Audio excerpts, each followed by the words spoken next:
आशीष सोना कृपा से प्यार के हमारा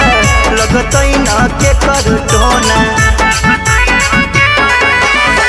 सिरवा नावा के मोगी है तू